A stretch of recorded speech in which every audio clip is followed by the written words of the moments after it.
Православните христијански верници денес го чествуваат празникот посветен на светите Константин и Елена. Црковно-народен собир имаше во Тетовско Блаце, каде празнична богослужба посветена на светците во истоимената црква отслужи парохискиот свештеник отец Ненад Ѓорѓевски.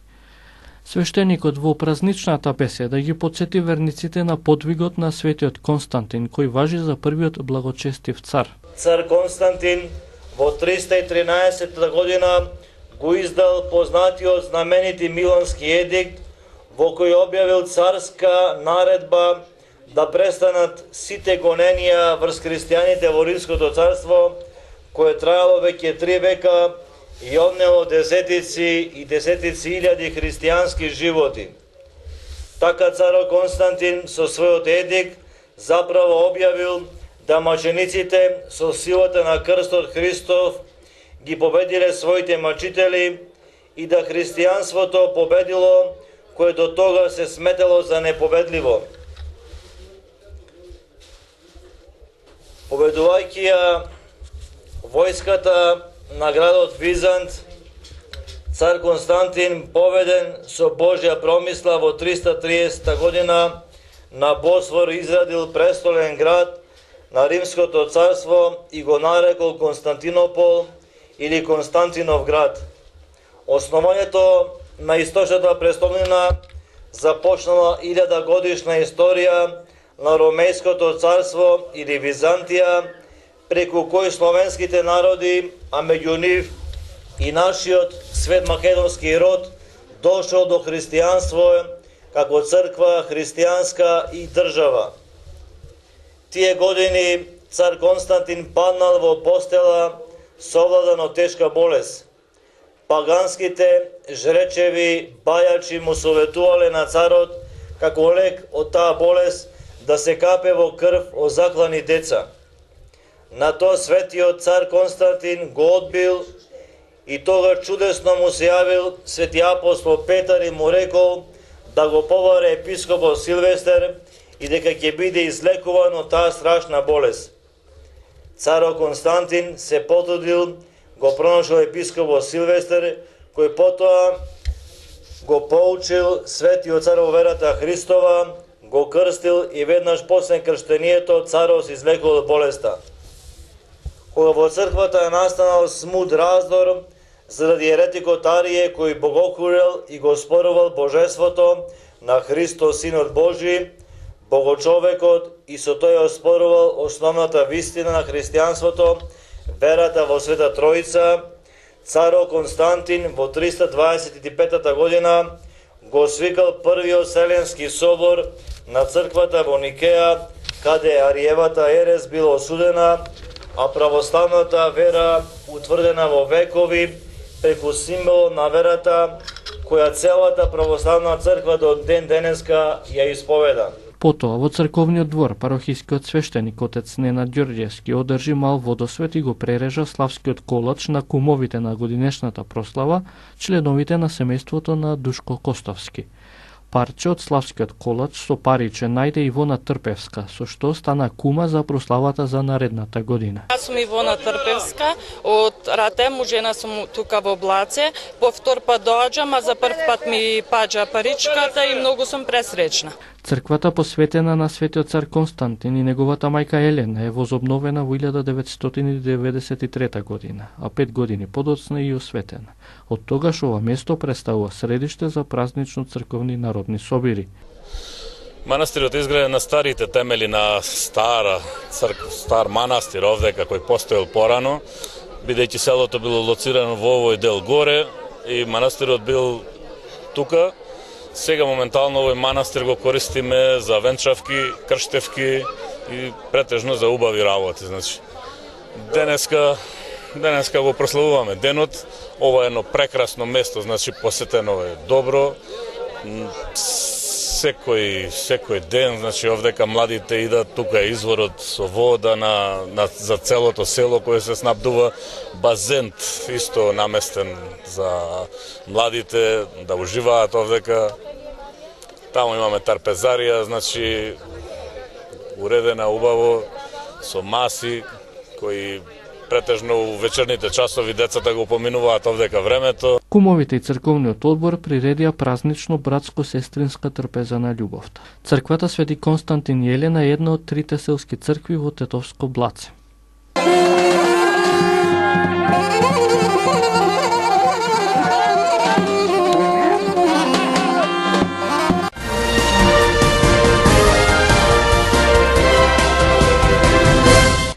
И во подножјето на планинскиот врв Љуботен во село Вратница на брегот на Вратничкото езеро, денес манастирската црква Свети цар Константин и царица Елена го славеше својот патрон празник. Вратница празнуваше. Традиционално повеќе од една година од почетокот на изградбата на манастирот во местноста Честодубје, од рано изутрина парохискиот свештеник отец Перица Бојковски заедно со свештенослужители од Тетовското архиерејско наместништво отслужија света божествена литургија, пошто беа прережани кумските и славските колачи, принесени од годинишните кумови. Во водата го разродите оздравеше, од каква е те било болест да боле, золаше. И телата исполнување на секаква непријателска сила, да се помолиме на Господа. Благословување Јорданова, да се помолиме на Господа.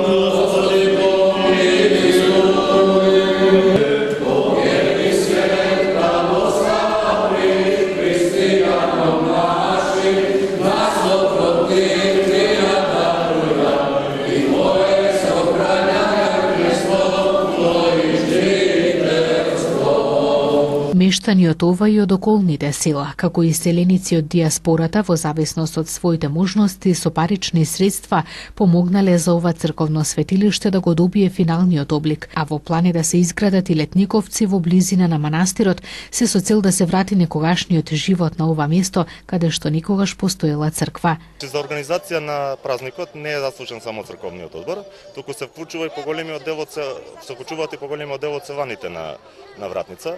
А неколку недели пред празникот се собираме заедно со кумовите да се распределат одговорности, да се знае кој што треба да заврши.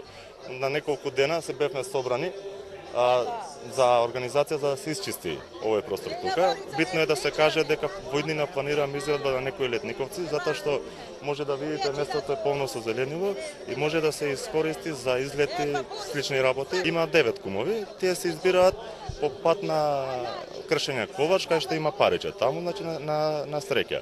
Нивните должности се помагаат и тие во организација, меѓутоа храната и пјалоците се на нивни трошоци и кој колку што сака со другото. Значи, како што спомнав, 9 кумови секоја година на исти начин се избираат тоа. Овдека имало веројатно колку што има еден пишан документ, црквата што го има, уште од 6-тиот век. Овде имаш огромни давја со прешик некаде 4-5 метра, меѓутоа се исекоа, а местото кај што била црквата постоеше као градба и тоа се растури. И народов во Вратница сакаше ова место, бидејќи на вистина е, како да речем, старо и многу традицијата овдека порано старите ишле и овде се кршеле лебови за празникови и така натаму. Иницијата постоеше, црковниот одбор тогаше, сега има нов црковен одбор, организирано со приредби, гостуваше танец и така натаму, лични средства од диаспората, се изгради. И од кога се изгради, почна народот тука да доаѓа, на некој начин оддава чест на манастирот. Пред изградбата на манастирот, празникот мештаните го чествувале главно во своите домови, но денес тие се собираат на ова место масовно да му оддадат почит на патронот. Голема е честа на овој ден да се падне паричката кај кумовите, велат тие. Во местноста Честодубје во Вратница традиционално веќе 20 години назад се собира народ и се прославува овој голем празник. Среќна сум во што волкав број дојдоа луѓе и не посетија и се надевам дека оваа традиција од година на година ќе биде се поголема. Воедно имам уште една причина за среќа, значи сум кума, ми падна паричката и се надевам и ве очекувам, значи сите до година да бидете дел од оваа наша традиционална прослава. Нека ни е за многу години Свети цар Константин и Елена. Исто така сакам да упатам благодарност благодарност до културно-уметничкото друштво Извор од Јагуновце, господинот Ненад Блажевски, за поддршката и за забавата што ќе ја допринесат во ова место.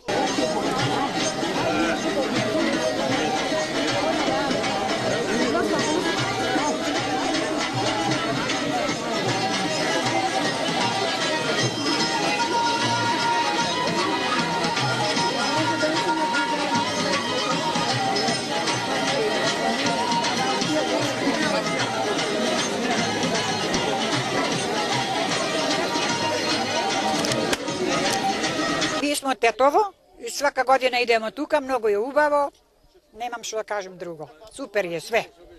Дамјановска Славица. Доаѓаме прв пат од Тетово, многу е убаво. Прославата на празникот Свети цар Константин и царица Елена во местноста Честолюбје продолжи со празнична трпеза, подготвена од годинешните кумови, но и по домовите на жителите од Вратница, кои ги пречекуваа роднините и пријателите од други населени места.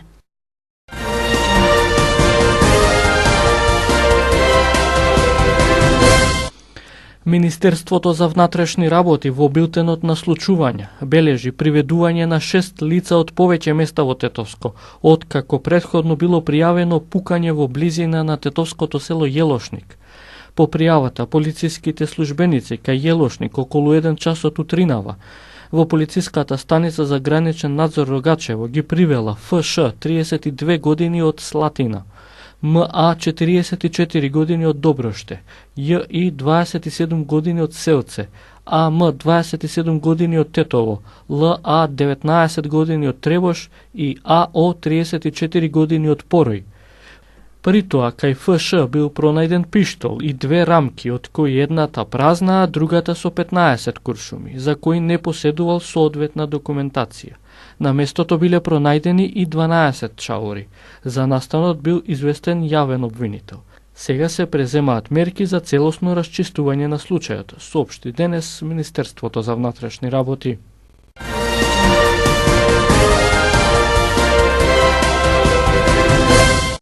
Жителите на тетовското село Луковица, кое спаѓа во руралната општина Желино, по промените на локалната и централната власт, очекуваат конечно да се надмине нивниот најголем проблем, целосно да биде асфалтиран пристапниот пат. Ова село е единствено од 17-те во општината, докаде нема нормален коловоз, па мештаните само преку летните месеци безбедно патуваат со возила. Во останатите периоди, кога има дожд или снег, се појавуваат големи дупки на патот, па е отежнато движењето. На прашањето како ќе се справи со проблемот на Луковица, новиот градоначалник на општината Блерим Сејдиу изјави дека како локална самоуправа Желино нема доволно средства за да ја уреди потребната техничка документација и самите градежни работи, односно асфалтирањето. Се надева на помош од државните институции.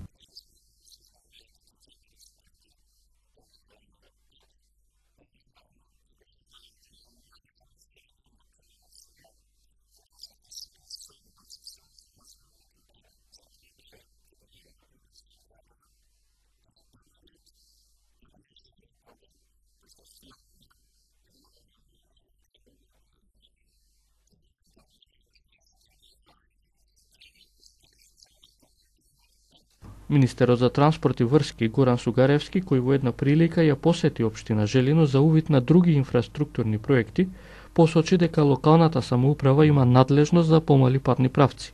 Сепак не ја отфрла можноста и владата и министерствата да помогнат на општината Желино да го догради патот до Луковица. Ако е локален пат, локалните патишта се под ингеренција на општините. Меѓутоа, без разлика не се можеме со градоначалников да видиме ситуацијата. Ние сме на располагање тука за да евентуално државата што може да помогне. Согласно ингеренциите за законот за локална самоуправа, локалните патишта и категоризацијата што има во ЈПДП, значи локалните патишта се во ингеренција на градоначалникот. Јас ќе направам се да ако можеме нешто дополнително да му излеземе, ние разговаравме и претходно пред да дојдеме на увид тука, да видиме што може реално државата да ја помогне на општина Желино. До Луковица се пристигнува со исклучување од автопатот Тетово-Скопје. 13 на километри се асфалтирани се до местноста Крстец. Од таму до Луковица во должина од 5,5 километри нема асфалт.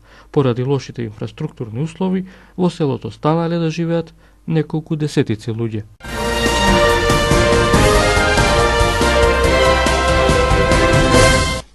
Предвремени парламентарни избори кои би се одржале заедно со председателските на пролет, побара председателот на ВМРО ДПМН Христијан Мицкоски на вчерашниот протест пред владата. Во 20-минутниот говор, лидерот на ВМРО ДПМН најмногу зборуваше за лошите политики на власта во сите сфери. Јас сум само 5,5 месеци председател на ВМРО ДПМН. Некои ќе речат прекратко, некои ќе речат доволно време за акција. Некои имаат повеќе, а некои имаат помалку доверба во мене. Некои мислејќи дека така ќе фрлат дамка на мене, велат сум нечија сенка. Некои велат се оградувам од старото раководство. Некои веруваат во сосема нешто трето, дека некој ме донесол да направам нешто и да си заминам. Ајде да подготвиме чист и еднаков терен за сите политички партии. Ајде да избереме председател на ДИК на предлог на опозицијата. Ајде да формираме техничка влада на 100 дена пред предвремените парламентарни избори. Излегуваше Зоран Заев и кажуваше дека нема да има промена на уставот, дека ќе го заштителе идентитетот, дека имал некоја жица од гитарата Македонија се викала.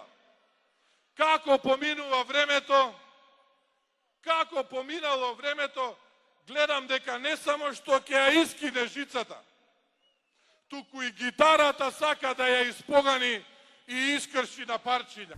Пред Мицкоски на протестниот митинг кој се одржа под мотото Македонија ќе победи, зборуваа представници на пензионерите и на земјоделците, а беа пуштени и пораки со поддршка за партијата од премиерот на Унгарија Виктор Орбан и председателот на Европската народна партија Жозеф Дол.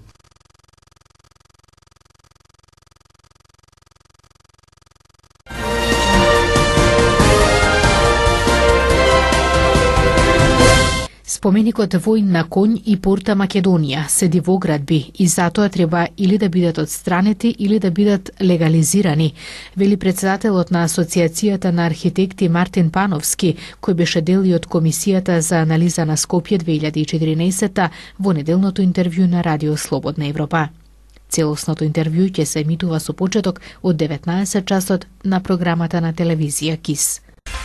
Добар ден, го гледате неделното интервју на Радио Слободна Европа.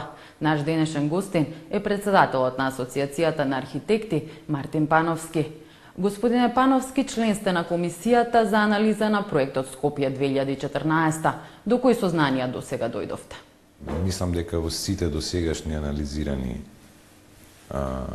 објекти, скулптури или така натака, евидентиравме дека процедурите од почеток се противзаконски. На тој начин, сушност, сите градби кои што се од Скопје 2014, овие што сме ги истражили до сега, може да ги рачунаме дека се дивоградби. Веќе од самиот почеток, значи, она надлежност која има за поставување на споменици, веќе ниедна не е преку собрание, кое што е надлежно за поставување на споменици, сите се скоро поставени или од општина, или се од град. Од тој момент натаму, све би требало да биде ништовно. И на крајот, што со тој дел, мислам дека ќе биде политичка одлука, не стручна. За кои скулптури конкретно изготвивте извештај? Значи, до сега се изготвени извештаите за војнот на конј, порта Македонија, на она, веќе не знам како се вика, скулптура која што е кај Министерство за транспорт и врски, кај што е фамилијата на Александар Македонски. Така да, воглавном околу тие скулптури е до негдека дојдено. За жал, се уште не можеме да ги добиеме, значи, толку е замрсена работата, да и оние проекти не може да се добијат, бидејќи не се знаени кај се. Бидејќи процедурално се водени, одлуката на општината е под едно име, проектот е друго име, дозволата е трето име. Очекувате ли скулптурите кои што ги споменавте да бидат отстранети како скулптурата на ќосето? Сега не зборуваме дали е нешто добро, недобро, коштало пари, не коштало. Значи, групата констатира, понатаму треба да си превземе власта.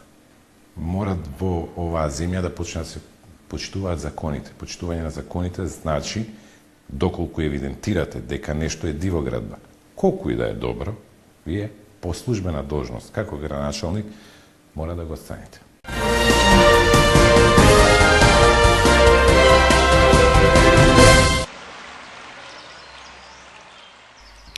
Времето денес низ Македонија е сончево и топло. Во попладневните часови на повеќе места ќе биде нестабилно со пороен дожд и грмеж. Утринските температури се движат од 13 до 19, а дневните од 20 до 33 степени.